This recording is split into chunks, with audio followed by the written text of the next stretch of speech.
ఉత్తరాంధ్ర అంటే ఉత్తి ఆంధ్ర అనుకుంటారు, కానీ ఉత్తరాంధ్ర అంటే ఉద్యమాంధ్ర. ఉత్తరాంధ్ర అంటే ఉద్యమాంధ్ర అనేటువంటి చరిత్ర ఉంది మనందరికీ.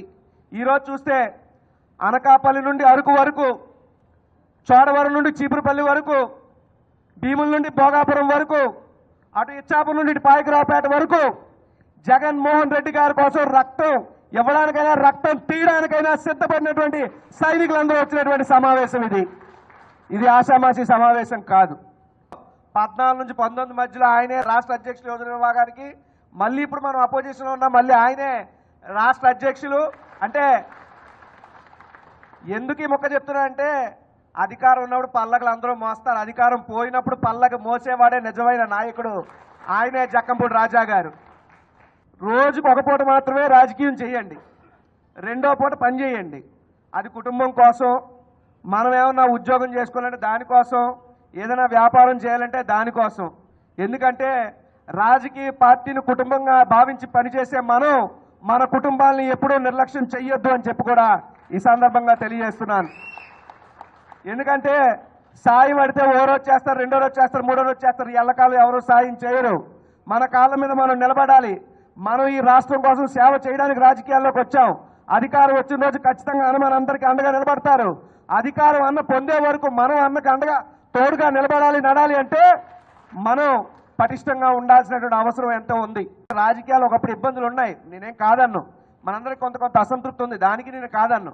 కానీ సమాజం బాగోవాలంటే కావాల్సిన సైన్యం మాత్రమే కాదు, సంకల్పం కావాలని మహాకవి శ్రీ గారు చెప్పారు.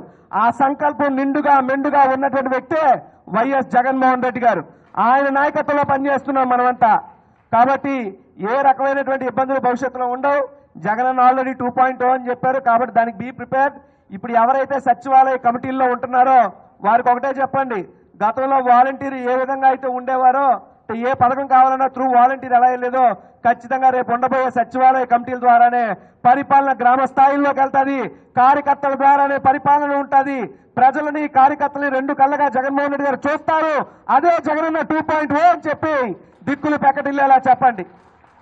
ఇప్పుడు ఎందుకు నేను చెప్తున్నా అంటే, మా నాన్న కనీసం కార్పొరేటర్ కాదు, నా దగ్గర కోట్ల ఆస్తి లేవు. ఈడిస్తంటే అనకమాల అప్పులు, నెల వచ్చినప్పుడు 5 లక్షలు ఈఎంఐలు, ఇయే మన బతుకు. వాస్తవానికి కద్దరు చొక్కాలు కనబడితే లోపల బొక్కల పనులు ఎవరికి కనబడవు. అది రాజకీయ నాయకుడు దురదృష్టం. కాబట్టి మీరంతా మనమంతా ఏంటి, కడుపు గెంజున్నా లేకపోయినా చొక్కా గెంజెట్టుకుని వచ్చి గుండెలు అవిసేలా జై జగన్ అరుస్తాయి. ఎందుకు? అది అభిమానం, అది అభిమానం. ఈ అభిమానాన్ని, మన కష్టాన్ని పెట్టుబడిగా ఈ రోజు పెడుతున్నాం. ఎందుకు? జగన్మోహన్ రెడ్డి గారు ముఖ్యమంత్రిని చెయ్యాలని. ముఖ్యమంత్రి అయితే నీకేదో ఆస్తి వస్తుంది, నాకేదో ఆస్తి వస్తుంది కాదు. ఈ రాష్ట్రం అనేటువంటి ఆస్తిని రాబందుల పాలు కాకుండా తన పంచ ప్రాణాలను కంచిగా వేసి రక్షించే నాయకుడు జగన్మోహన్ రెడ్డి గారు మాత్రమే. కాబట్టి ఆ నాయకుడికి తోడుగా నిలబడాల్సినటువంటి అవసరం మనందరి మీద ఉంది. కాబట్టి అకుంఠిత దీక్షాపరులై నిర్విరామంగా, నిరాటంకంగా, నిరాడంబరంగా, నిష్పక్షపాతంతో, నిష్కల్మషంతో, నీతి నిజాయితీతో, నియమ నిబంధనలతో మీరందరూ జగన్మోహన్ రెడ్డి గారు సైనికులై రేపు రాబోయే ఎన్నికల సంగ్రామానికి పోరాట యోధులుగా సిద్ధం కావాలని చెప్పి ఈ సందర్భంగా తెలియజేస్తూ, మరి నాకింత చక్కటి అవకాశం కల్పించిన పెద్దలందరికీ పేరు పేరున నా హృదయపూర్వకమైన ధన్యవాదాలు తెలియజేస్తూ